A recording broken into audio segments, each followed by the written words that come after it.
ఓం శ్రీ గణేశాయ నమః. ఓం శ్రీ సరస్వతీయై నమః. ఓం శ్రీ గురుభ్యోం నమః. శ్రీ దత్తపురాణం ప్రథమ భాగంలోని 4వ అంశం దీపక వృత్తాంతం. అంగీరసుడు అనే బ్రహ్మర్షి ఉండేవాడు. ఆయన గోదావరి తీరంలో ప్రశాంత వాతావరణంలో ఆశ్రమం నిర్మించుకుని తపస్సు చేసుకుంటూ ఉండేవాడు. ఆయన ఆశ్రమం ఎప్పుడూ మునులతో శిష్యులతో కళకళలాడుతూ ఉండేది. ఎక్కడెక్కడ నుండో మునులు ఋషులు వచ్చి అంగీరసుణ్ణి అడిగి తమ తమ సందేహాలు తీర్చుకుంటూ ఉండేవారు. యోగ రహస్యాలు తెలుసుకుంటూ ఉండేవారు. ఎందరు వచ్చినా ఆ ఆశ్రమంలో కందమూల ఫలాలు కానీ పుష్పాలకు కానీ లోటు ఉండేది కాదు. అలా వచ్చిన వారిలో వేదధర్ముడు అనే ముని ఒకరు. ఆయన పైలుని యొక్క కుమారుడు. శిష్య బృందంతో వచ్చి అంగీరసుని వనంలోనే తపస్సు చేసుకుంటూ ఉన్నాడు. ఆయన శిష్యులలో దీపకుడు అనే శిష్యుడు అగ్రగణ్యుడు. బుద్ధిలోనూ గుణంలోనూ వినయంలోనూ విధేయతలలోనూ నిష్టలోనూ చెప్పుకోదగిన వ్యక్తి. వేదాంగాలు అభ్యసించాడు. అయినా గృహస్థాశ్రమం స్వీకరించలేదు. బ్రహ్మచారిగానే జీవితాంతం గురుసేవ చేస్తూ తరించాలని దృఢంగా నిశ్చయించుకున్నాడు. గురువుగారు సరేనని అంగీకరించారు. దీపకుడు పరమానందభరితుడై గురుసేవలో కాలం గడుపుతూ ఉన్నాడు. ఒకరోజు దీపకుడు వేదధర్మునికి సేవ చేస్తూ ఇలా అన్నాడు. గురుదేవా, నాదొక చిన్న సందేహం, అడగమంటే అడుగుతాను అన్నాడు. వేదధర్ముడు అడగమని ఆజ్ఞాపించాడు. అప్పుడు దీపకుడు గురు శిష్య పదాలకు సమగ్రంగా అర్థం వివరించండి అని అన్నాడు. అప్పుడు వేదధర్ముడు ఆనందంతో ఇలా చెప్తూ ఉన్నాడు. నాయనా, లోకంలో హితం చెప్పిన వాడల్లా గురువే. ఒక్క అక్షరం పాటి జ్ఞానాన్ని బోధించేవాడు గురువే అవుతాడు. జీవితంలో మనిషికి చాలామంది గురువులు ఉంటారు. వారిలో ఉత్తములు ఉంటారు. మొట్టమొదట కన్నతల్లి గురుస్వరూపం అవుతుంది. ఆ తర్వాత తండ్రి మరొక గురువు, ఇంటికి పెద్దవాడు గురువే అవుతాడు. మేనమామ, పిల్లనిచ్చిన అత్తమామలు, తండ్రి యొక్క తల్లిదండ్రులు, తల్లి యొక్క తల్లిదండ్రులు వీరంతా మంచి చెప్తారు కనుక వారు గురుస్వరూపాలే. ఉపనయన సమయంలో బ్రహ్మోపదేశం చేస్తాడు కనుక కన్నతండ్రి గురువే అవుతాడు. వేదాలు శాస్త్రాలు అతడే నేర్పితే అతని గురుతత్వం రెట్టింపు అవుతుంది. వేరొకరెవరైనా వేదాలు శాస్త్రాలు నేర్పితే అతడు ఉత్తమ గురువు. సంగీతం, శిల్ప, లౌకిక విద్యలు నేర్పిన వారెవరైనా గురువులుగానే పరిగణించబడతారు. సంసార సాగరాన్ని తరించడానికి, జనన మరణాల చక్రం నుండి బయటపడడానికి ఏకైక మార్గం అయిన బ్రహ్మజ్ఞానాన్ని ఉపదేశించేవాడు పరమగురువు. అతడే పరతత్వం. అతడే త్రిమూర్తి స్వరూపం. అతడే సకల దేవతా స్వరూపం. మానవ రూపంలో ఉన్నాడని అనుమానించవలసిన అవసరం లేదు. బ్రహ్మజ్ఞానంతో నిన్ను పరబ్రహ్మను చేసే పరబ్రహ్మమే అతడు. వీరు కాక రకరకాల దేవతోపాసనలు, మంత్రాలు, వ్రతాలు ఉపదేశించే గురువులు చాలామంది ఉంటారు. దీక్షలు ఇచ్చే గురువులు కూడా ఉంటారు. ఆచార్యులు ఉంటారు. గురి కుదుర్చుకొని శ్రద్ధతో గురుసేవ చెయ్యాలి. ఇహపరాలలో శ్రేయస్సుని కలిగించేవాడు గురువు. సద్గురువును ఆశ్రయిస్తే సమకూడనిది అంటూ ఏదీ లేదు. ఈ దేహము ఒక నౌకతో సమానం. సంసారమనే సముద్రంలో నౌక పయనిస్తూ ఉంది. దీన్ని సరైన దారిలో పెట్టి గట్టుకి చేర్పించేవాడే సద్గురువు. కనుక సద్గురువును ఆశ్రయించడం ప్రథమ కర్తవ్యం. బ్రహ్మజ్ఞానం వాదోపవాదాలతో లభించదు. యోగ సాధన కావాలి, తపోనిష్ట కావాలి, అంతరింద్రియ బహిరింద్రియ నిగ్రహం ఉండాలి, వేదాంగ పరిజ్ఞానం ఉండాలి. వీటి అన్నింటికీ మార్గదర్శకుడు సద్గురువు మాత్రమే. మానవ రూపంలో అవతరించిన నారాయణుడు కూడా సద్గురువుని ఆశ్రయించాడు. శ్రీరాముడు వశిష్ఠ విశ్వామిత్రులను గురువులుగా సేవించాడు. శ్రీకృష్ణుడు సుధాముడు మొదలగు మిత్రులతో కలిసి సాందీప మహర్షి వద్ద గురుసేవలు చేసి వేద విద్యలు అభ్యసించాడు. గురుకుల వాసం చేశాడు.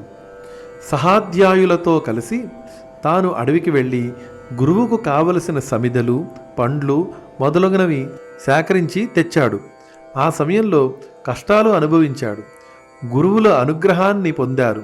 శ్రీకృష్ణుణ్ణి జగద్గురువుగా పరబ్రహ్మముగా గుర్తించిన తరువాత సహాధ్యాయులు గురువులు తమ తమ భాగ్యానికి ఆనందించారు. లీలానాటక సూత్రధారి అని పొగిడారు. గురు శుశ్రూషకు సంతోషించినట్లుగా నేను ఇంక ఏ ధర్మాచరణకు సంతోషించనని అలనాడు భగవానుడే ప్రకటించాడు. కనుక నాయనా దీపక, గురుమహిమ వర్ణనాతీతం, గురుప్రసాదం సకలార్థ సాధకం. ఇంకా శిష్యుని గురించి చెబుతాను విను. మంచి మాటలతో గురువు చేత శాసించబడేవాడు శిష్యుడు. భోగ మోక్ష విషయంగా మంచి 2 రకాలు. గురువులో లేస మాత్రమైనా ఏమైనా లోపాలు ఉంటే, దోషాలు బలహీనతలు ఉంటే వాటిని 10 మందికి టముకు వేసి ప్రచారం చేయకుండా కప్పి ఉంచేవాడు ఛాత్రుడు. నీడలాగా గురువు వెంట ఉండి విద్యను అభ్యసిస్తూ సేవిస్తూ జీవించేవాడు అంతేవాసి. ఇలాగా శిష్యులలో భేదాలు ఉన్నాయి. శిష్యునికి ఏది హితమని భావిస్తాడో దాన్నే గురువు బోధిస్తాడు. మారు మాట్లాడకుండా శిష్యుడు శిరస వహించాలి. ఇహలోకంలో సుఖాన్ని, పరలోకంలో ముక్తిని ప్రసాదించేది గురుసేవ. హితం అంటే ఒకప్పుడు గురువు చెప్పింది ఇహలోకంలో కష్టం కావచ్చు, అయినా శిష్యుడు కాదు అని అనకూడదు. వేదశాస్త్ర పురాణాలు ఏది ఎవరికి హితమో నిర్ణయించాయి. ఆ పరిజ్ఞానంతోనే గురువు శాసిస్తాడు. ఆచరణకి అనుగుణంగా అయిన సాధన సంపత్తిని నేర్పిస్తాడు. నిత్యానిత్య వస్తు వివేకం కలిగిస్తాడు. భోగాలు క్షణికమని గ్రహించి వైరాగ్యంతో గురుపాదాలను ఆశ్రయించడమే శిష్యుని కర్తవ్యం. తత్వజ్ఞానం ఉపదేశం పొందడానికి అర్హుడు వాడే. అనంతకాలంలో తామా గురు పదవిని అధిష్ఠిస్తాడు. ఉత్తమ శిష్యులను రూపొందించి గురు రుణ విముక్తుడవుతాడు. ఇలా గురు శిష్య పరంపర నిరంతరంగా అనంతంగా కొనసాగుతూనే ఉంటుంది అని వేదధర్ముడు ముగించాడు. దీపకుడు సందేహాలు తీర్చుకొని ప్రశాంత చిత్తంతో గురువుకు సాష్టాంగ నమస్కారం చేశాడు. సౌనకాది మునులారా, బ్రహ్మదేవుడు కలికి చెప్పిన గురు శిష్యుల సంభాషణ ఇది. గురు శిష్యుల లక్షణాలు, గుణగణాలు తెలిసాయి కదా.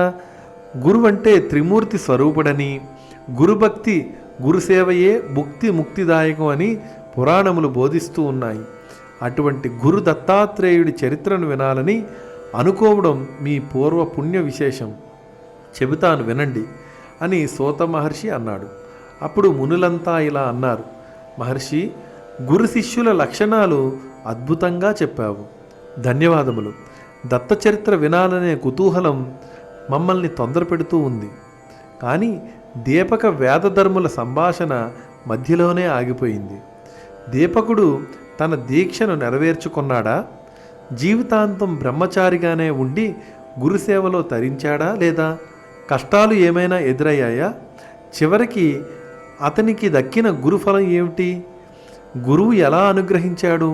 ఇవన్నీ మాకున్న సందేహాలు అని అడిగారు.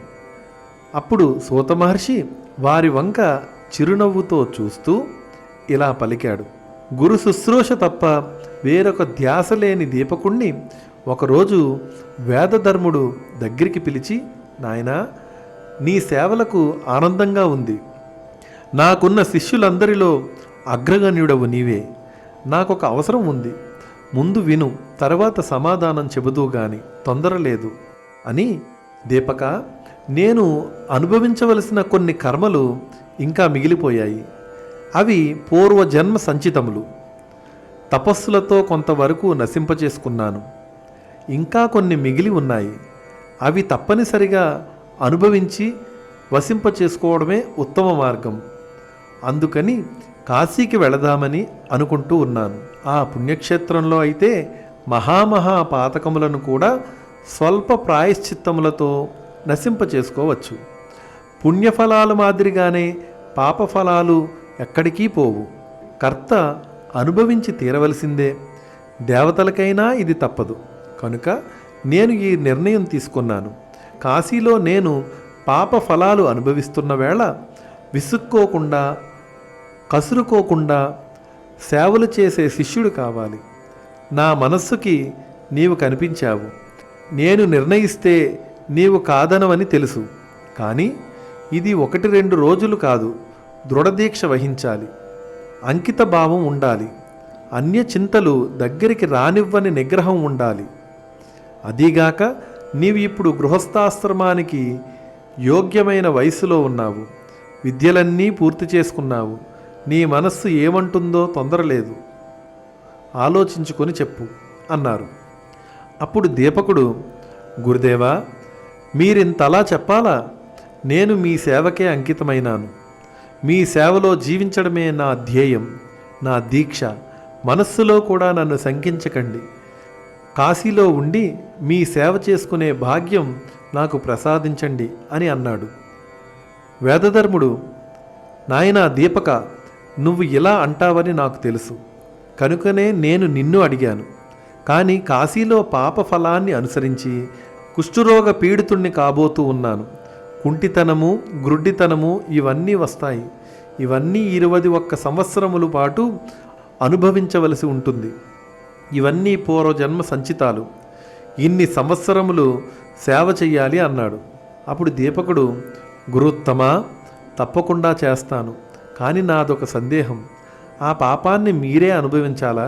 నాకు సంక్రమింప చేయండి. అది నేను ఆనందంగా అనుభవిస్తాను.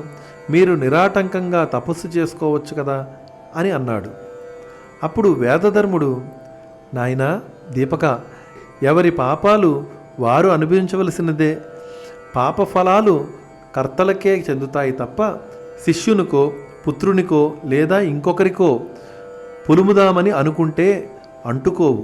కనుక నా పాప ఫలాలను నేనే అనుభవిస్తాను. అనుభవిస్తున్న సమయంలో సేవ చేస్తే చాలు.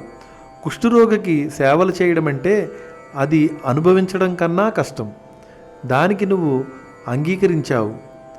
పద, వెంటనే కాశీకి చేరుకుందాం అని త్వరగా ఇద్దరూ మనోవేగంతో కాశీ చేరుకున్నారు. గంగానదిలో మణికర్ణికా ఘట్టంలో స్నానం చేశారు. డుండి గణపతిని, కాలభైరవుణ్ణి అర్చించారు. అన్నపూర్ణ, విశాలాక్షి, విశ్వేశ్వరులను దర్శించారు. ఉత్తర దిక్కుగా ఒక కంబలాశ్వతరువు సన్నిధిలో చిన్న కుటీరం నిర్మించి నివాసం ఏర్పాటు చేసుకున్నారు. ముప్పొద్దులా గంగా స్నానం, విశ్వనాథుని దర్శనం చేసుకున్న తర్వాత ఒకరోజు తెల్లవారి లేచేసరికి వేదధర్ముడి శరీరం నిండా పొక్కులు వచ్చాయి. క్షణంలో కాళ్ళు, చేతులు తిమ్మిరులెక్కాయి. పొక్కులు చితికి చీమి, నెత్తురు కారసాగాయి. చూస్తూ ఉండగానే శరీరం అంతా పుళ్ళుతో నిండిపోయింది. చూపు మందగించింది. కంఠస్వరం మారిపోయింది. వేళ్ళు వంకరలు తిరిగాయి. కుష్ఠుతనము, కుంటితనము, గ్రుడ్డితనము ఒక్కసారిగా వేదధర్ముణ్ణి ముంచెత్తాయి.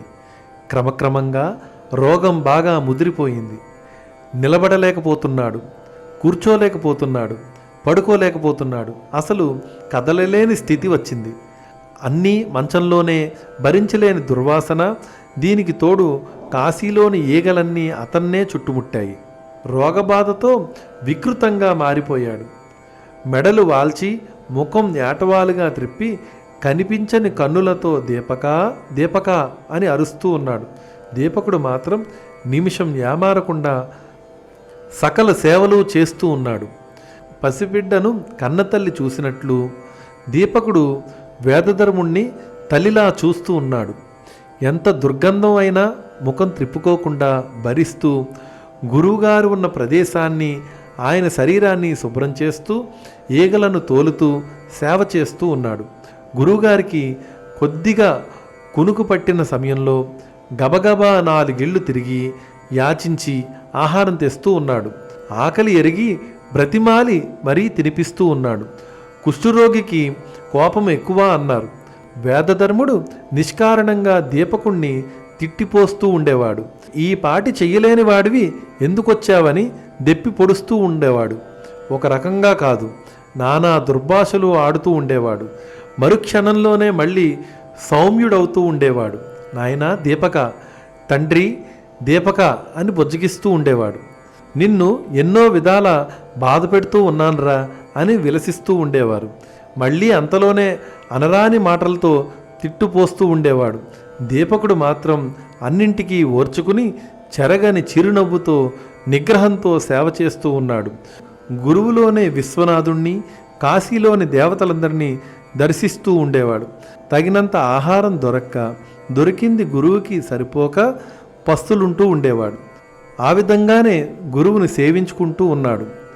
ఏ నిమిషాన గురువుగారికి ఏ అవసరం ఉంటుందోనని మంచం ప్రక్కనే ఉండి రేయింబవళ్ళు మెలకువగా కూర్చుంటూ ఉండేవాడు. కాశీకి వచ్చింది మొదలు కంటి నిండా నిద్రపోయిన రోజు లేదు, కడుపు నిండా తిన్న రోజు లేదు. అయినా గురుసేవ చేస్తున్నాననే తృప్తి అతన్ని నిలబెడుతోంది. లభించబోయే ముక్తి అతన్ని నడిపిస్తుంది. రోజులు, వారాలు, నెలలు, సంవత్సరాలు గడుస్తూ ఉన్నాయి. ఒకరోజు తెల్లవారుజామున దీపకుడు గంగానదికి వెళ్ళి తాను స్నానం చేసి యథావిధిగా గురువుగారి శరీరాన్ని శుభ్రం చేయడానికి అవసరమైన గంగాజలాన్ని కడవకెత్తుకుని గురువుగారు లేచారేమోనని అనుకుని వడివడిగా కుటీరంలోకి వస్తున్నాడు. ఇంతలో కుటీరానికి చేరువలో దీపకుని ఎదుట కాశీ విశ్వనాథుడు దర్శనమిచ్చాడు. నువ్వు చేస్తున్న గురుసేవకు, ధర్మనిష్టకు సంతసించాను. ఏదైనా వరం కోరుకో అన్నాడు విశ్వనాథుడు. దీపకుడు సంభ్రమాశ్చర్యములతో సాష్టాంగపడి విశ్వనాథుణ్ణి సేవించి స్తుతించాడు. బ్రహ్మర్షులకు కూడా దక్కని నీ దర్శన భాగ్యం నాకు దక్కింది. నాకు వరం కూడా ఇస్తానని అంటున్నావు. ఆనంద పారవస్యంలో ఉన్నాను. ఏమని అడగాలో కూడా తెలియడం లేదు. ఓ నిమిషం ఆగు, కుటీరంలోకి వెళ్ళి మా గురువుగారిని అడిగి వస్తాను అంటూ కుటీరంలోనికి ప్రవేశించాడు. గురుదేవా, శివుడు ప్రత్యక్షమైనాడు. వరం కూడా ఇస్తానంటున్నాడు. గురు శుశ్రూషకు సంతోషించాడంట. మీరు అనుమతిస్తే మీ కుష్ఠిరోగము, అంధత్వము అన్నీ పోయేటట్లుగా వరం అడుగుతాను. అడగమంటారా అని అన్నాడు. అప్పుడు వేదధర్ముడు గంభీర స్వరంతో, నాయనా దీపక, శివుడంతటి వాడు ప్రత్యక్షమై వరం కోరుకోమంటే ఇంతకంటే అడగడానికి నీకు ఇంకేమీ దొరకలేదా? ఐహిక విషయములా అడగవలసింది. పైగా నా రోగం పాపఫలం అని అనుభవించడం తప్ప వేరొక గత్యంతరం లేదని ఎన్నో మార్లు చెప్పాను. వేదధర్ముడి మాటల్లో విసుగును గుర్తించాడు దీపకుడు. కుటీరం వెలుపలికి వచ్చి శివునికి నమస్కరించి, అష్టమూర్తి, నీ వాత్సల్యానికి ధన్యవాదములు. నిన్నిప్పుడు అడగదగింది నా దగ్గర ఏమీ కనిపించడం లేదు. క్షమించు స్వామి అన్నాడు. అదేమిటి నాయన, అడగదగిందే కనిపించడం లేదా? మీ గురువు ఆరోగ్యం సరిచేయమని కోరుకోవచ్చు కదా అంటూ శివుడు ప్రోత్సహించాడు. దానికి దీపకుడు నిరాకరించాడు. అలాంటి వరము అడిగేందుకు మా గురువు యొక్క అనుమతి లేదు. సెలవిప్పించండి స్వామి, మా గురువుగారి సేవ చేసుకోవాలి అని రివ్వున కుటీరంలోనికి వెళ్ళి గురుసేవలో నిమగ్నమయ్యాడు దీపకుడు. శివుడు అంతర్ధానం చెంది తన ఆస్థాన మండపంలో ఆ సాయంకాలం కొలువుతీరి ఉండగా సకల దేవతల సమక్షంలో అందరూ వింటూ ఉండగా శ్రీమన్నారాయణునితో ఈ సంగతి చెప్పాడు. దీపకుడంటే దీపకుడే, భవద్వాంత నాశకుడు, నువ్వు తప్పనిసరిగా వెళ్ళి చూడదగిన శిష్యుడు అని ప్రశంసించాడు. శ్రీమన్నారాయణుడు ఆనందం పట్టలేక మరునాడే దీపకుని ముందు ప్రత్యక్షమయ్యాడు. నాయనా దీపక, నీ గురుసేవా పారాయణ తత్వం నన్ను ఆనంద పరవశుణ్ణి చేసింది. నీ ఇష్టం వచ్చిన వరం కోరుకో అన్నాడు. దీపకుడు భక్తి ప్రపత్తులతో సాష్టాంగ నమస్కారం చేశాడు. అనేక స్తోత్రములతో స్తుతించాడు. నారాయణ, వాసుదేవ, గురుసేవ అనేది హరిహరులను ఇద్దరినీ అంతగా ఆనందపరుస్తుందని తెలియదు. నా ధర్మంగానే నేను సేవ చేస్తూ ఉన్నాను. దిక్పాలకులకైనా అనుగ్రహించని దివ్య దర్శనం నాకు ప్రాప్తింపజేశారు. ఇది మీ కరుణకి సంకేతం. నాకు గురువే దైవం. జపము, తపము, తీర్థము, క్షేత్రము, సర్వస్వము నాకు గురువే. వేదశాస్త్రాలు బోధించి ఆత్మజ్ఞానాన్ని ప్రసాదించి పరతత్వాన్ని తెలియపరిచిన వేదధర్ముడే నాకు ప్రత్యక్ష దైవం. అనన్య చిత్తంతో గురుసేవ చేస్తూ ఉన్నాను. దీనికి ఏదైనా ప్రతిఫలం ఉంటే అది మోక్షమే తప్ప కోరదగింది మరింకేమీ లేదు. అయినా కరుణామూర్తివై వచ్చి ఏదైనా కోరుకోమన్నావు కాబట్టి అడుగుతున్నాను. నాలో గురుభక్తి స్థిరమయ్యేటట్లు అనుగ్రహం ప్రసాదించు స్వామి.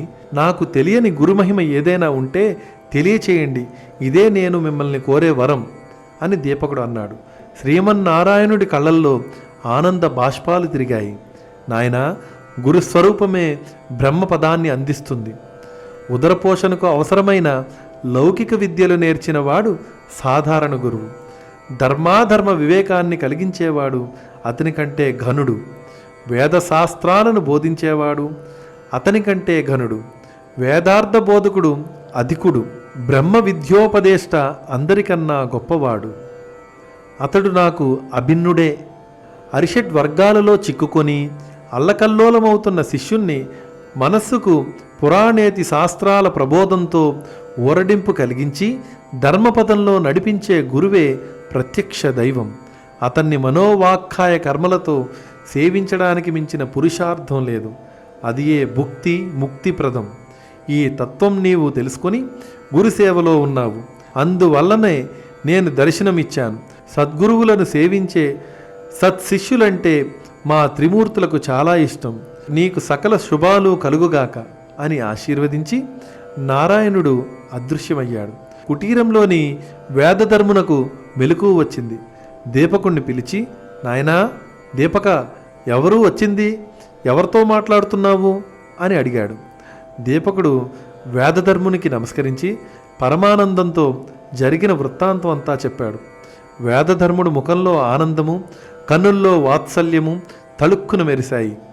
దృఢచిత్తంతో స్థిర సంకల్పంతో దీపకుడు సేవలు చేస్తూ ఉండగా 21 సంవత్సరాలు గడిచిపోయాయి. వేదధర్ముని పాపాలు నశించాయి. కుష్ఠురోగము, అంధతత్వము అన్నీ ఎవరో తీసివేసినట్లుగా తొలగిపోయాయి.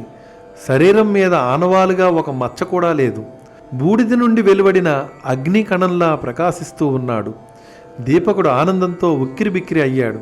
గురుదేవా అంటూ వేదధర్ముడు పాదాల మీద పడి సాష్టాంగ నమస్కారం చేశాడు.